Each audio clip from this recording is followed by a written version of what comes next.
इब्राहिम रईसी Iran के राष्ट्रपति थे, लेकिन भविष्य में वो ईरान के सुप्रीम लीडर बनकर खामनेई की जगह ले सकते थे। अब रईसी की मौत से ईरान के दो सबसे बड़े ओहदे को लेकर रेस शुरू हो गई है। सबसे पहले राष्ट्रपति का चुनाव होना है और उसके बाद सुप्रीम लीडर खामनेई अपना पद किसी और को सौंप सकते हैं। फिलहाल इस रेस में कई नाम सामने आ रहे हैं। आपको दिखाते हैं कि ईरान में रईसी और अयातुल्लाह खामनेई के बाद किन लोगों के हाथों में देश की कमान आ सकती है। इस हेलीकॉप्टर क्रैश के साथ ही ईरान दुविधा, अनिश्चितताओं और कई सवालों में भी उलझ गया है।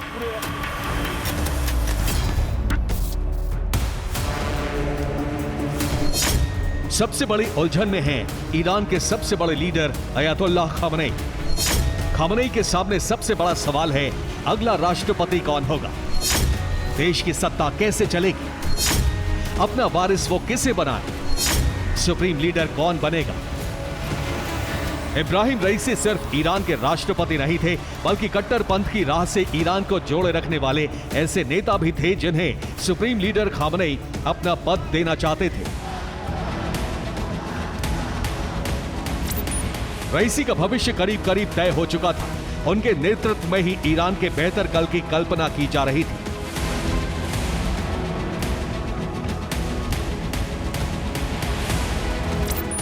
लेकिन इन मलबों के साथ ही सुप्रीम लीडर खामनेई की योजनाएं, उनकी उम्मीदें भी बिखर चुकी हैं।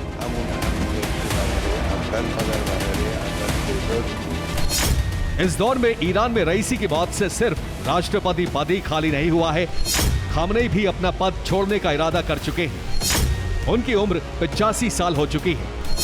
अब इन दोनों टॉप पदों के लिए नए चेहरे की तलाश की जा रही है। सबसे पहले राष्ट्रपति पद को लेकर चल रही अटकलों के बारे में आपको बताते हैं। राष्ट्रपति पद की रेस में दो अहम नाम हैं, अहमदीनेजाद, मोहम्मद मुख्बर। ईरान में अब राष्ट्रपति चुनाव कराने का ऐलान किया जा चुका है। तैयारियां शुरू हो गई हैं और इस रेस में कई और नए नाम जुड़ सकते हैं। 28 जून को राष्ट्रपति का चुनाव होगा। ईरान में गार्डियन काउंसिल चुनाव कराती है। सुप्रीम लीडर की देखरेख में पैनल तैयार होता है।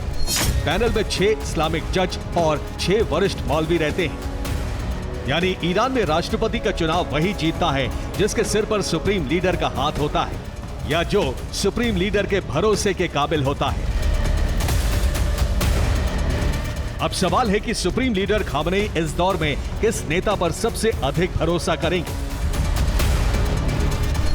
दावा है कि अहमदीनेजाद अगले राष्ट्रपति हो सकते हैं। अहमदीनेजाद 2005 से 2013 तक राष्ट्रपति रह चुके हैं। इजराइल विरोधी नीतियों के लिए अलग पहचान है। अहमदीनेजाद का अनुभव सुप्रीम लीडर खामनेई के लिए काम आ सकता है। जबकि इसी रेस में ईरान के मौजूदा उपराष्ट्रपति मुख्बर का नाम टॉप पर है। रईसी की मौत के बाद मुख्बर ही ईरान में कार्यवाहक राष्ट्रपति के तौर पर काम कर रहे हैं। मुख्बर खामनेई के भरोसेमंद नेता हैं। मुख्बर ने पिछले साल मॉस्को का दौरा किया था। रूस के साथ हथियारों का समझौता किया था। माना जा रहा है कि रूस के साथ संबंध को और मजबूत करने के लिए मुख्बर को राष्ट्रपति की कुर्सी सौंपी जा सकती है। धर्म और ईरान के आर्थिक क्षेत्र में काम करने का भी मुख्बर के पास लंबा अनुभव है।